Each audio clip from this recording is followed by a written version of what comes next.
भाई माने गोटे हरिबोल देवे माँ माने गोटे हरिबोल देवे बोले आनंद कंद भगवान की पंच भागवत बसी पढ़ुथा पंच भागवत बसी पढ़ुथा परम गुणे परम फले बुद्धि सुधि निसमरुथा पंच भागवत बसी पढ़ुथा पंच भागवत बसी पढ़ुथा पढ़ुथा भागवत बसी पढ़ुथा पंच भागवत बसी पढ़ुथा। ताले भगवान कृपार शरीर मिली आम प्रभुकर कथा शुणा से सुजोग ताले भगवान कथा हूँ अपूर्व दिव्य। भगवान विचार कले गोविंद भगवान गोविंद विचार कले कौन विचार कले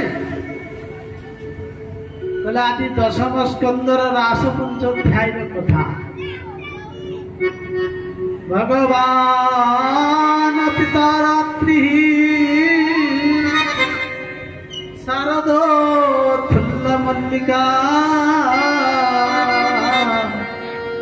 विक्षरन्तुं मनश्चक्रे योगमाया उपाश्रितः।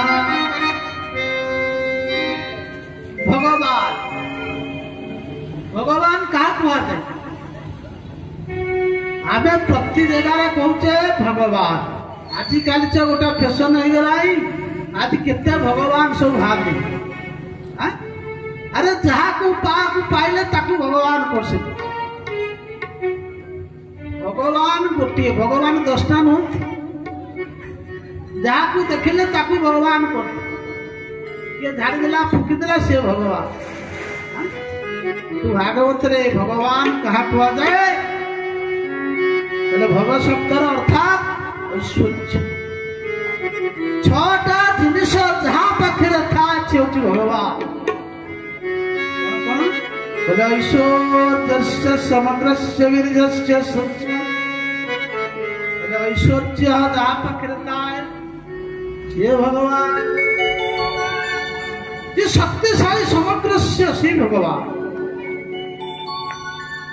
तेणु आज गोविंद विचार कले कौन विचार कले ना आज रास करिया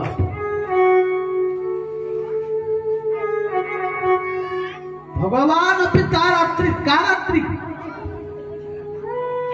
ब्रह्मा कर गोटे रात्रि चिंता कर रास कहले माने कौन रास कहले रसायन समाहार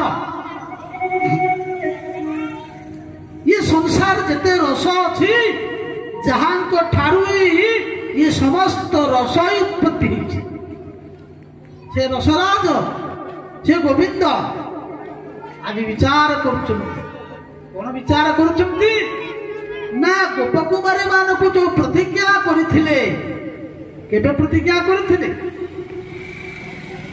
जो आपण माने खुदुकुड़ी पूजा करछन झियो माने ए झियो माने कोन बा खुदुकुड़ी पूजा करथि जानछ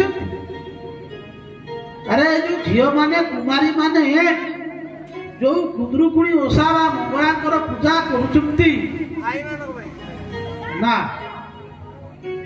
तोमरे ओडिसा रे कहउछंती कन्या माने जो पूजा मंगळा कर उपासना करंती कहले कातायनी महामाई जो महामाई को उपासना करा जाए कौन को पे कहले हे कातायनी महामाई परम जोगेश्वरे तुम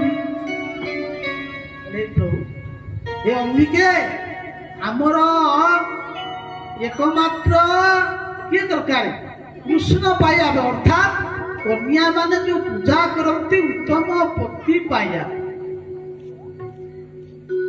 ये मंत्र कातायनी महामाये महायोगी नंदीश्वरे यही मंत्र यदि कुमारी माने उच्चारण करेंगे ताले उत्तम पति पाइबे तेणु आज गोपी माने से जो व्रत करथिले आ सही व्रतर को प्रतिज्ञा को रक्षा करिया पाई शरद मास आसुची फास्ट आरंभ ना এই শরদ মাসে গোবিন্দ রাস করে মহারাস। আজ গোবিন্দ বিচার কଣ কলে গোবিন্দ বিচারিলে মনে আদর মনে গোবিন্দ গোবিন্দ গোবিন্দ প্রভু করুচি মকরন্দ গোবিন্দ গোবিন্দ গোবিন্দ প্রভু করুচি মকরন্দ। ଆଉ ଥରେ ମୁଁ ଗୋଟିଏ କଥା କହିଦେଉଛି, ଏ ରାସ ପ୍ରସଙ୍ଗ କିଏ କୁହନ୍ତି ତ ସୁଜା ଭାବିବନି। ଶ୍ରୀମଦ ଭାଗବତର ସବୁଠୁ ଅତୀବ ଗୂଢ଼ ଏବଂ ଅତୀବ କହିଲେ କଷ୍ଟ ହଉଛି ଭାଗବତର ରାସ। ଏ ରାସ ପଞ୍ଚଅଧ୍ୟାୟ ଯୋଉ 5 ଅଧ୍ୟାୟ ଅଛି ନା, ଇଏ ହଉଛନ୍ତି ଭଗବାନଙ୍କର ହୃଦୟ। ଯେମିତି ଆମ ଶରୀରରେ କେତେ ଅଙ୍ଗ ପ୍ରତ୍ୟଙ୍ଗ ଅଛି, ଗୋଡ଼ ଅଛି, ଜଙ୍ଘ ଅଛି, ନାଭି ଅଛି, ଉଦର ଅସ୍ଥି, କଣ୍ଠ ଅଛି, ମୁଖ ଅଛି, ମସ୍ତକ ଅଛି, ଅଛି କି ନାହିଁ? ହଁ, ସମ୍ପୂର୍ଣ୍ଣ ଶରୀରରେ ଯେମିତି ଅଙ୍ଗ ପ୍ରତ୍ୟଙ୍ଗ ଅଛି, ଭାଗବତ ସାକ୍ଷାତ କୃଷ୍ଣ ବିଗ୍ରହ।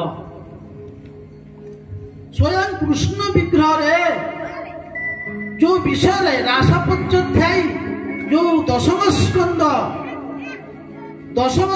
5 ଅଧ୍ୟାୟ ଅଛନ୍ତି, ଯେ ସାକ୍ଷାତ ଗୋବିନ୍ଦଙ୍କର ହଉଛି ହୃଦୟ। 5ଟା ପ୍ରାଣ ଅଛି ନା, 5ଟା ପ୍ରାଣ ହଉଛନ୍ତି ରାସ ପଞ୍ଚଅଧ୍ୟାୟ। କିନ୍ତୁ ମନେ ରଖ, ରାସ ପଞ୍ଚଅଧ୍ୟାୟ ଶ୍ରବଣ କରିଲା ପୂର୍ବରୁ ଯେ ମୁଁ ଏତିକି କହିବାକୁ ଚାହୁଁଛି, ମନ ଭିତରେ କେବେ ହେଲେ ସଂଶୟ କରିବ ନାହିଁ। ତେଣୁ ସନ୍ଦେହ ଜାତ ହବନି। ପରୀକ୍ଷିତ ମହାରାଜକୁ ସୁଖଦେବ ଗୋସ୍ୱାମୀ କହିଲେ, ରାଜା ପରୀକ୍ଷିତ, ମୁଁ ତୁମକୁ ରାସ ପଞ୍ଚଅଧ୍ୟାୟ କଥା କହିବି।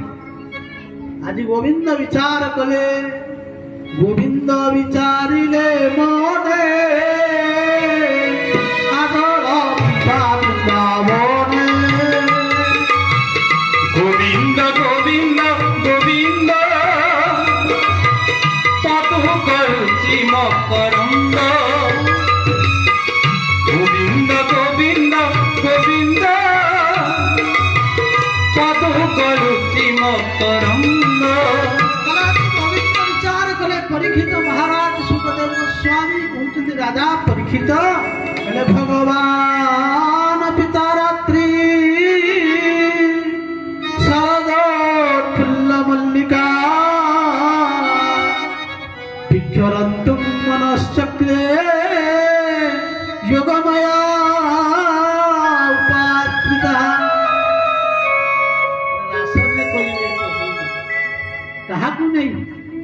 କାହାକୁ ନେଇ ଆଜି ବିକ୍ଷରନ୍ତୁ ମନଶ୍ଚକ୍ରେ। ଆଜି ମନେ ମନେ ବିଚାର କରୁଛନ୍ତି, ଗୋବିନ୍ଦ କଣ ଦେଖୁଛନ୍ତି ନା, ଏ ଶରଦ ମାସକୁ ତାର ଯୋଉ ପୂର୍ଣ୍ଣିମାକୁ ଦେଖୁଛନ୍ତି। ଇଏ ଯେତେ ପୂର୍ଣ୍ଣିମା ଅଛନ୍ତି ନା, ଇଏ ସବୁଠୁ ଅତି ସୁନ୍ଦର ପୂର୍ଣ୍ଣିମା ହେଲା ଶାରଦ ପୂର୍ଣ୍ଣିମା। ଆଉ ସେଇ ପୂର୍ଣ୍ଣିମାର ଚନ୍ଦ୍ରମା ବିସ୍ତୀର୍ଣ୍ଣ ଆଉ ବଡ ଆଉ ସୁନ୍ଦର ଦେଖିବା। ଆଉ ପ୍ରଭୁ ଯେତେବେଳେ ରାସ କରୁଛନ୍ତି, ଆଜି ଶରଦ ମାସ ହେଇଛି, ଆଉ ଆପଣ ମାନେ ଦେଖିବେ ଶରଦ ମାସରେ ଫୁଟେ କଣ ପଦ୍ମ ଫୁଲ, କିନ୍ତୁ ଆଜି ଶରଦ ମାସରେ ମଲ୍ଲିକା, ଆଜି ମଲ୍ଲି ଫୁଲ ଫୁଟୁଛି। ଆଉ କେତେ ଦିନ ନା, ବ୍ରହ୍ମାଙ୍କର 4000 ଯୁଗ ବ୍ରହ୍ମରାତ୍ର କଲେ। ଆଜି ଗୋବିନ୍ଦ କଲେ ବ୍ରହ୍ମରାତ୍ର। କାହାକୁ ନେଇ? ଯୋଗମାୟାଙ୍କୁ ନେଇକିରି। ଏ ଯୋଗମାୟା କିଏ? ଯୋଗମାୟା କହିଲେ ଯିଏ କୃଷ୍ଣଙ୍କର ଅଭିନ୍ନ ଅଙ୍ଗ ତନୁ। କହିଲେ ଯୋଗ ଶବ୍ଦରେ ଏଠି ସୁଖଦେବ ଗୋସ୍ୱାମୀ କହୁଛନ୍ତି, ରାଧାକୁ ଆଶ୍ରୟ କରି ଆଜି ଗୋବିନ୍ଦ ଆଜି ମହାରାସ କରିବେ। ଆଜି କଣ କଲେ? ପ୍ରଭୁ କହୁଛନ୍ତି, 16 ସହସ୍ର ଗୋପ ନାରୀ ମତେ ଭରିଲେ ତପ କରି। গোবিন্দ গোবিন্দ গোবিন্দ ପଟୁ କରୁଛି ମକରନ୍ଦ। କେତେ ଜଣ ଥିଲେ ମୁଁ ପୁରା ଧୀର ସ୍ଥିର କହିବି ବୁଝିବାକୁ ଚେଷ୍ଟା କର।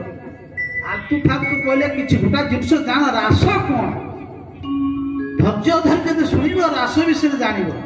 କେତେ ଜଣ ଥିଲେ 1600। ଆପଣଙ୍କ ମନ ମଧ୍ୟରେ ସନ୍ଦେହ ହଉଥିବ ଆରେ ଗୋଟିଏ ଜଣଙ୍କ ସହିତ ଭଗବାନ ପତ୍ନୀ କେତେ ଥିଲେ ମହିଷୀ ସେ ବି ସେ ଆସିଥିଲେ। ସନ୍ଦେହ ହବ ଯେ ପ୍ରଭୁ କଣ ଜଣେ ନୁହଁ ସ୍ତ୍ରୀ 16,000 60। ଯଦି ମଣିଷ କେବେ ଭାବିବନି ଆରେ ତାଙ୍କର ନାଁ ହଉଛି ଈଶ୍ୱର ଭଗବାନ। ଆଉ ରାତି କେତେଟି ନା 4,000 ଯୁଗ ଗଲେ ଗୋଟିଏ ବ୍ରହ୍ମାଙ୍କର 12 ଘଣ୍ଟା ହୁଏ। ସେଇ 12 ଘଣ୍ଟା ଯୋଗମାୟାଙ୍କ ଦ୍ଵାରା ଯୋଗମାୟା କଲେ ଶ୍ରୀ ରାଧା ସେ ଅନ୍ତରଙ୍ଗା କହିଲେ ନିଜର ଅନ୍ତରଙ୍ଗ ମାୟା ଦ୍ଵାରା ଆଜି ପ୍ରଭୁ ରାସ କରିବେ। କୋଉମାନଙ୍କୁ ନେଇ ନା 16,000 ନାରୀ ମାନଙ୍କୁ ଗୋପବାଣୀ ମାନଙ୍କୁ ନେଇ। ଆଉ ସେଇ ଗୋପବାଣୀ ମାନେ ସାଧାରଣତଃ ଭାବିଛୁ ଆରେ ତପସ୍ୱୀ ମାନେ 3 ପ୍ରକାର ଗୋପୀ ଥିଲେ ଭଗବାନଙ୍କ ଲୀଳାରେ। କୋଉମାନେ ଥିଲେ ଗୋଟିଏ ହେଲା ନିତ୍ୟ ସିଦ୍ଧ, ଗୋଟିଏ ହେଲା ସାଧନ ସିଦ୍ଧ ଏବଂ ବେଦର କୋଉମାନେ ବେଦର ମନ୍ତ୍ର। ଏ ଯୋଉ ବେଦ ନାହିଁ ଯୋଉ 4 ବେଦ ଅଛନ୍ତି ଏ 4 ବେଦର ସମ୍ପୂର୍ଣ୍ଣ ଯେତେ ମନ୍ତ୍ର ଅଛନ୍ତି ସେ ମନ୍ତ୍ର ବି କହିଥିଲେ ପ୍ରଭୁ ଆମେ ଗୋପୀ ହବୁ। ଆଉ ସାଧନା ସିଦ୍ଧ କଲେ ଦଣ୍ଡକାରଣ୍ୟ ଋଷିମୁନି ମାନେ ତପସ୍ୟା କରିଥିଲେ। ଯେତେବେଳେ ପ୍ରଭୁ ରାମଚନ୍ଦ୍ର ଯାଉଛନ୍ତି ରାମଙ୍କର ନବଦୁର୍ଗ ଅପରୂପ ଦିବ୍ୟ ତାଙ୍କର ସୌନ୍ଦର୍ଯ୍ୟରେ ବିମୁଗ୍ଧ ହେଇଗଲେ। ଏ ଋଷିମୁନି ମାନେ ଚାଲି ଆସିଲେ ପ୍ରଭୁଙ୍କ ସାମ୍ନାକୁ। ପ୍ରଭୁ କହିଲେ ଏ ଜନ୍ମରେ ତୁମେ ମାନେ ମୋ ସହିତ ମିଶି ପାରିବ ନାହିଁ। ଆଗାମୀ ଦ୍ୱାପର ଯୁଗ ଆସିବ ମୁଁ ଯେତେବେଳେ କୃଷ୍ଣଙ୍କ ଅବତାର ନେବି ଆଉ କୃଷ୍ଣ ଅବତାର ସମସ୍ତ ଗୋପୀମାନଙ୍କୁ ରାସ କରିବି ତୁମେ ସେତିବେଳେ ଆସିବ ମୋ ସହିତ ରାସ କରିବ। ଆଉ ସେଇ ଦଣ୍ଡକାରଣ୍ୟ ଋଷିମୁନି ମାନେ ଆଉ ନିତ୍ୟ ସିଦ୍ଧ ମାନେ ନିତ୍ୟ ସିଦ୍ଧ ସେ ଗୋଲକରେ ସଦାସର୍ବଦା ଥାନ୍ତି। ଅଷ୍ଟମଞ୍ଜରୀ ଅଷ୍ଟସଖୀ ଏମାନେ ହେଲେ ନିତ୍ୟ ସିଦ୍ଧ। ଲଳିତା ବିଶାଖା ଇନ୍ଦୁରେଖା ଚମ୍ପୁରେଖା ସୁଖବିଦ୍ୟା ସୁଦେବୀ ଚିତ୍ରଲେଖା ଏ ଅନନ୍ତ ଗୋପୀମାନ ଅଛନ୍ତି। ଇଏ ଗୋବିନ୍ଦଙ୍କର ନିତ୍ୟ ପାର୍ଶ୍ୱଦ। ଆଉ ସେଇ 16,000 ଗୋପୀମାନଙ୍କୁ ନେଇ ଆଜି ରାସ କରିବେ।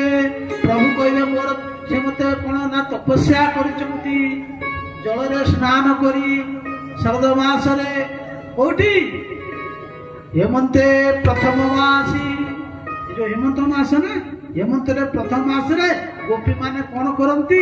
ଗୋପୀ ମାନେ କୁମାରୀ ମାନେ ଗୋପୀ ମାନେ କୁମାରୀ କୁମାରୀ କେତେ ବର୍ଷ କୁହାଯାଏ? ହେମନ୍ତ ମାସରେ ଗୋପୀ ମାନେ ଯୋଉ ତପସ୍ୟା କରିଥିଲେ ଜଳ ଭିତରେ ପ୍ରବେଶ କରି ଆଉ ଗୋପୀ ମାନେ କେତେ ବର୍ଷ କୁମାରୀ ଥିଲେ? କୁମାରୀ କାହାକୁ କୁହାଯାଏ?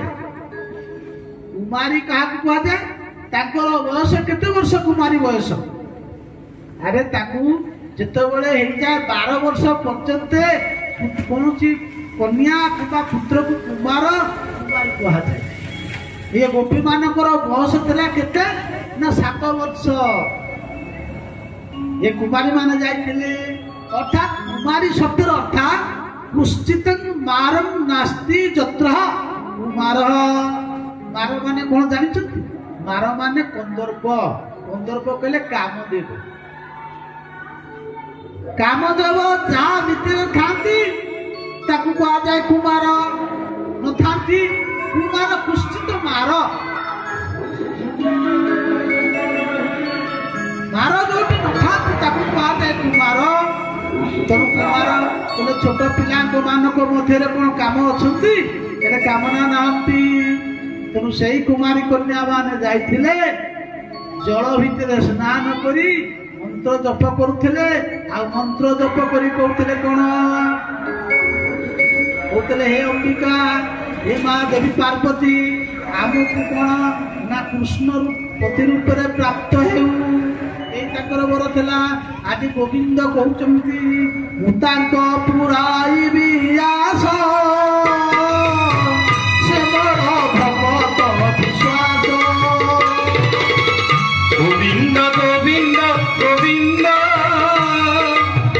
ପଦୁକଳୁଚି ମକରନ୍ଦ। ଗୋବିନ୍ଦ ଗୋବିନ୍ଦ ଗୋବିନ୍ଦ ପଦୁକଳୁଚି ମକରନ୍ଦ।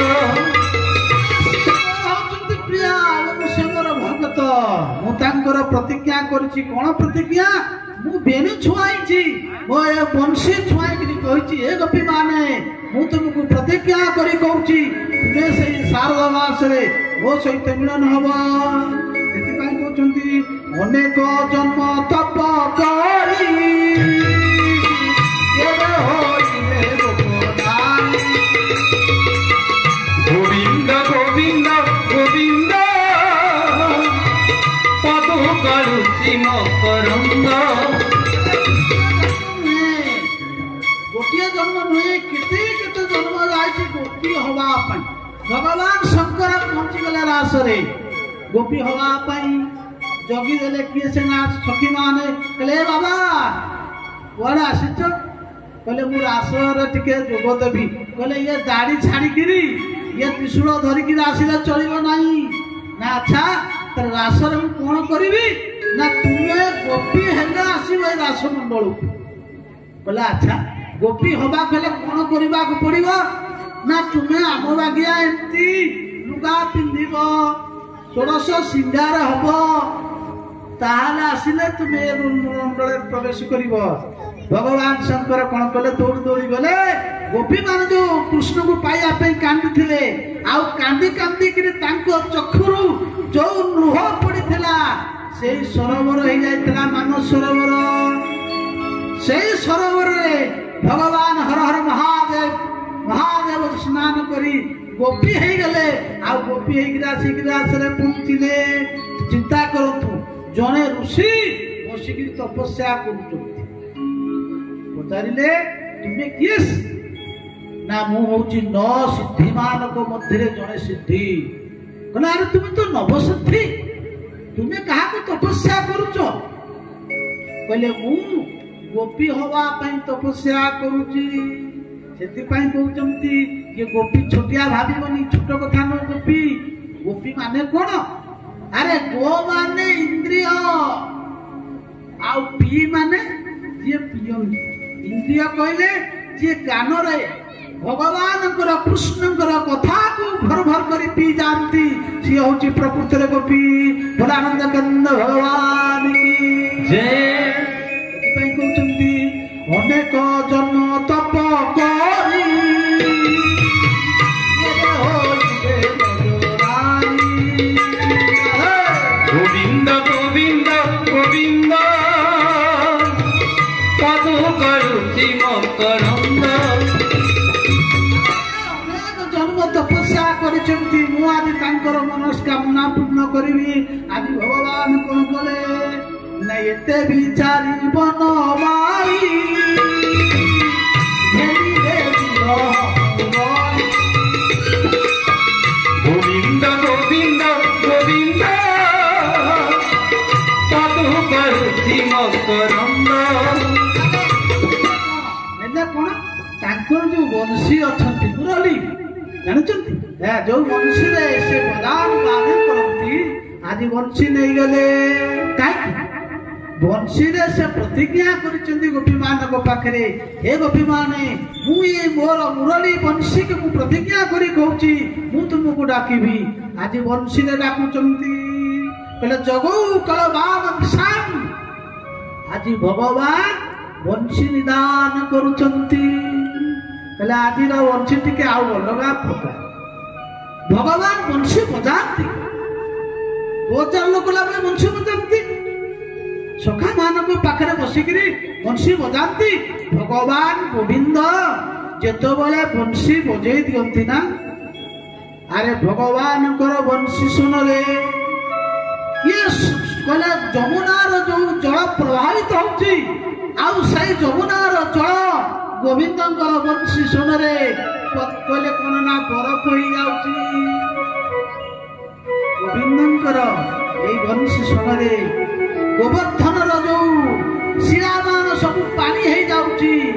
ଆଉ ଏ ବୃନ୍ଦାବନର ଯେତେ ହରିଣୀ ମାନ ଅଛନ୍ତି ଗୋବିନ୍ଦଙ୍କର ବଂଶୀ ଶୁଣରେ କଣ କରୁଛନ୍ତି ନା ମୃଗ ଏ ଘାସ ଧରିକିରି ଏମିତି କର୍ଣ୍ଣରେ ଭଗବାନଙ୍କର ବଂଶୀ ଶୁଣୁଛି। କିନ୍ତୁ ଆଜି ସେ ବଂଶୀ ବାଜୁ ନାହିଁ। ଯୋଉ ବଂଶୀ ବାଜିଲେ ସମସ୍ତେ ଶୁଣନ୍ତି, ମା ଶୁଣନ୍ତି, ଗାଁ ଲୋକମାନେ ଶୁଣନ୍ତି, ସମସ୍ତ ବୃନ୍ଦାବନର କୀଟ ପତଙ୍ଗ ସରୀସୃପ ଶୁଣି ପାରନ୍ତି। କିନ୍ତୁ ଆଜି ଟିକେ ଅଲଗା ବଂଶୀ ବାଜୁଛି। ହେଲେ ସେ ବଂଶୀଟା କଣ? ରଜନୀ ଚିର କାଳ କଲେ ମାୟା ପଟଳ ତାରିଲେ। গোবিন্দ গোবিন্দ গোবিন্দ পদ করুছি মকরন্দ। গোবিন্দ গোবিন্দ গোবিন্দ প্রভু হইছি মকরন্দ। রাধে গোবিন্দ গোবিন্দ গোবিন্দ পদ করুছি মকরন্দ। বৃন্দাবন বিহারী লাল কি।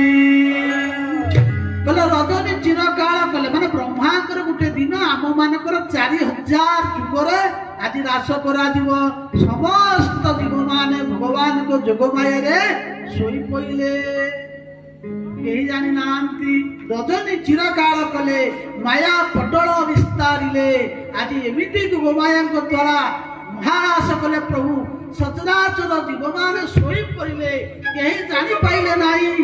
ଗୋଟିଏ କହିଲେ କଣ ବ୍ରହ୍ମାଙ୍କର ରଜନୀ କହିଲେ 4000 ଯୁଗ ମଣିଷମାନ ଚାଲିଗଲା, ହ୍ରାସ ହେଲା।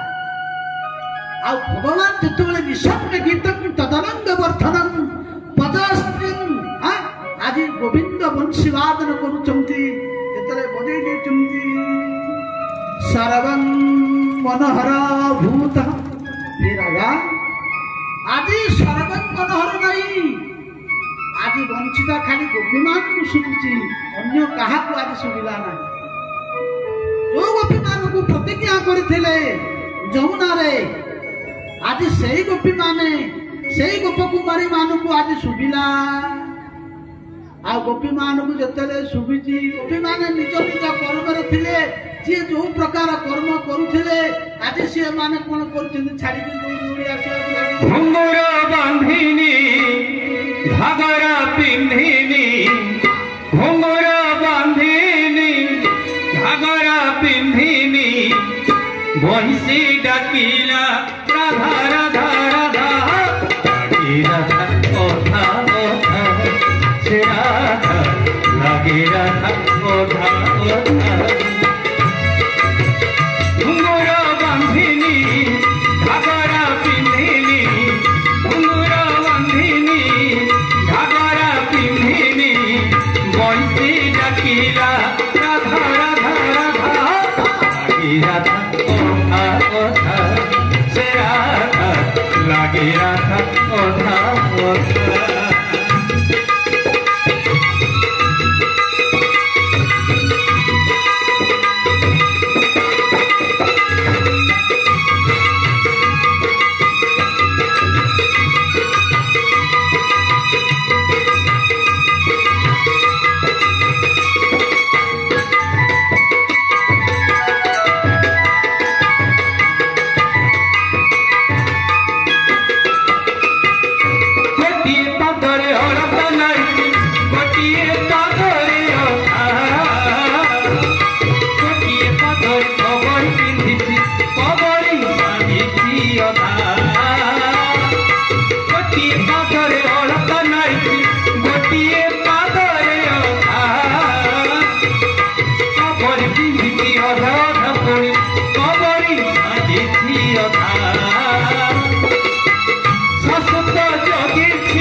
জগিছি কবাট খোলিছি কথা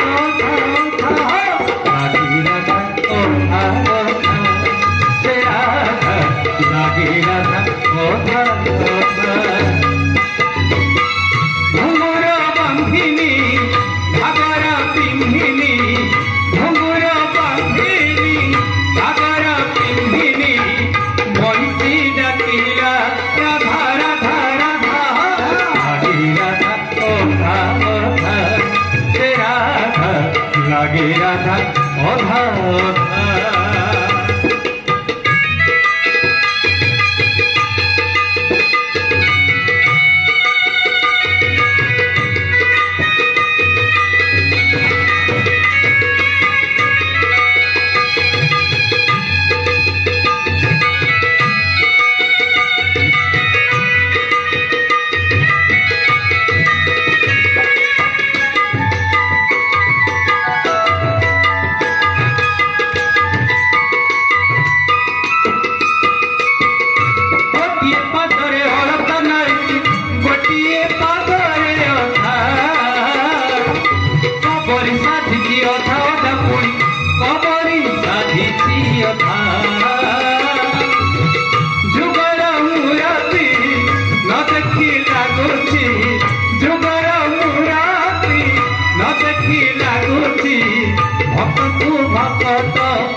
राधा ओधा ओधा